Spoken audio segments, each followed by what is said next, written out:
안녕하세요. 대기업 시청자 그리고 대창 주주 여러분들.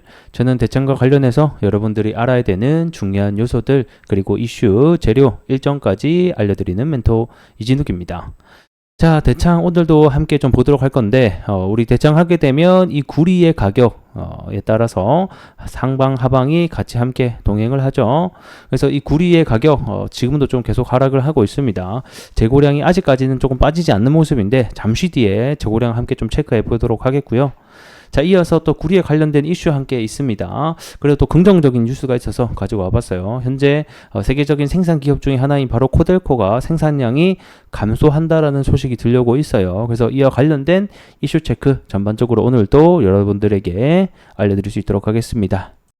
자, 구리 이슈와 관련해서 뉴스 함께 체크해 보도록 하겠고, 이어서 구리 가격과 재고량까지 순차적으로 보도록 하겠습니다. 자, 구리 세계 최대 업체 중에 하나죠. 이 코델코가 월간 생산량의 목표치가 미달됐다라는 소식이 들려왔습니다. 그래도 좀 긍정적인 뉴스가 하나 들려왔네요. 공급적인 측면이 줄어들 수 있다라는 얘기겠죠. 자, 내용을 보게 되면 기존 목표치 대비 8.6% 모자란 수치를 기록을 하게 되면서 지난 1월부터 5월까지 해서 목표치보다 6.1% 적은 양을 기록하게 됐다라고 합니다. 이 구리 생산량 같은 경우에는 그리고 공급적인 측면은 하루아침에 이렇게 낮아진 것은 아니고 계속돼서 좀 낮아지고 있는 추세다라고 설명을 드릴 수 있겠는데, 자, 19년부터 해서 이게 공급적인 측면이 500 후반대는 유지하고 있었거든요. 근데 20년도 들어서는 500 초반 중반까지 내려갔다가 23년에는 400만 톤까지 아래로 내려가게 되면서 이 공급적인 측면 역시 현재 줄어들고 있는 상황이다라고 보시면 될 것 같고, 이렇게 수요는 앞으로 증가할 수 있다라는 전망과 대비해서 이 공급적인 측면은 계속 어려워질 것이다라는 전망이 나오고 있죠. 자, 그러면 구리 생산량이 왜 이렇게 줄어들고 있을까를 생각해 보면 다양한 원인들이 있겠지만 그 중에 하나는 바로 이 가뭄의 문제가 있을 것 같습니다.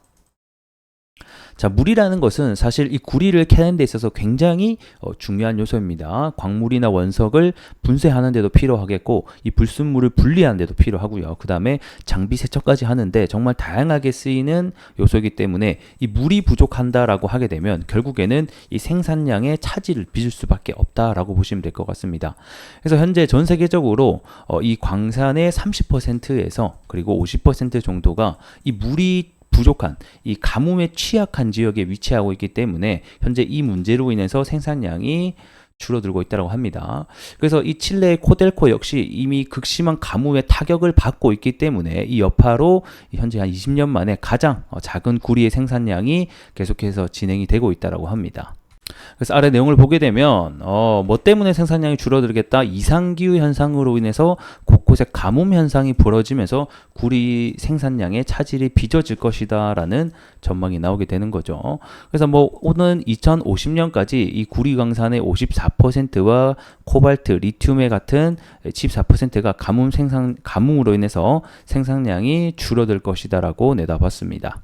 그래서 해당 표를 보시게 되면 이제 구리 같은 경우에는 이 물, 가뭄 피해로 인해서 이 생산량이 차질을 빚는 경우가 굉장히 50% 이상을 육박을 한다라는 것을 우리가 통해서 볼 수 있을 것 같고, 특히 리튬 코발트 같은 경우에는 74%나 되기 때문에 굉장히 큰 수치다라고 보시면 될 것 같죠. 자, 그리고 이어서 이 구리 가격 함께 좀 체크해 보도록 하겠습니다. 결국에는 구리 관련주들이 대부분 상승과 하락을 동행하는 게 이 구리의 선물 가격 또는 뭐 재고량 이런 게 함께 동반이 됩니다. 현재 구리 가격이 5월달 중순까지 최고점을 찍고 나서 연일 좀 하락을 해주고 있죠. 이 하락에 대한 가격 조정의 가장 큰 원인은 제가 말씀드린 적이 있는데 바로 이 구리 재고량이 문제가 되고 있다라고 설명을 드렸습니다. 전반적으로 수요는 굉장히 클 것이다라는 전망이 앞서는 가운데 실제 데이터 같은 경우에는 재고량이 계속해서 늘어나고 있는 상황이다라고 설명을 드린 바가 있죠. 그래서 현재 이 구리 가격 역시 선물 가격이 현재 좀 제대로 된 반등을 하지 못하고 이 추세 자체가 계속해서 하방으로 이어지고 있습니다. 그렇기 때문에 우리 관련주들이 대부분 같이 좀 하락이 나오고 있는 상태다라고 보시면 될 것 같고, 그래서 제가 이 재고량은 오늘도 한번 좀 체크를 해봤습니다. 현재 6월 26일, 27일 기준으로 했을 때는 이 재고량이 줄어들지 않고 계속적으로 좀 늘어나고 있는 상황이다라고 보시면 될 것 같죠. 그래서 이 재고량이 제가 줄어드느냐 안 줄어드느냐가 결국에는 이 구리 가격 반등의 시발점이 될 수 있다라고 다시 한 번 더 설명드리겠습니다. 그래서 이게 재고량이 이제 줄어드는 시점부터 다시 한 번 더 구리 가격이 좀 재반등이 나오는 시점이 될 것 같아 다시 한 번 더 말씀드리겠고, 그래서 이게 이제 재고량이 계속해서 올라간다라고 하면 지금은 뭐 추가 매수를 한다던가 우리가 신규 진입을 하기보다는 조금 더 지켜봐야 되는 상황이다라고 보시면 될 것 같습니다. 차트 함께 보도록 하겠습니다. 대창이 이쪽 구간에서 좀 지지를 해주면서 현재 4거래일 정도 양봉을 일으켜주고 있습니다. 뭐 크게 의미 있는 반등은 아니긴 하지만 일단은 우리 관련주들이 대부분 다 상승이 나와주면서 주가가 올라가고 있습니다. 대장주인 이구산업이 7% 정도 반등이 나오고 있고요. 이 KBI 메탈 같은 경우에는 어제 한 18% 정도 상승이 나오게 되면서 이 구리 관련주들이 대부분 상승을 일으켰던 주된 원인이 되었습니다. 이 KBI 메탈 같은 경우에는 이 전선 관련주 그리고 구리 관련주인데 최근에 이 전선 관련주들이 굉장히 큰 상승을 시장에서 보여주고 있죠. 아무래도 이 올해 여름이 또 굉장히 더울 것이다라는 소식 속에 또 전력 관련해서 그 다음에 이 전선 관련해서 또 관련주들이 올라가고 있습니다. 결국에는 전선에 들어가는 게 이 구리다 보니까 이 전선이 올라가게 되면서 이 구리 관련주들도 함께 동행을 해주는 또 모습을 보여줬었다라고 보시면 될 것 같아요.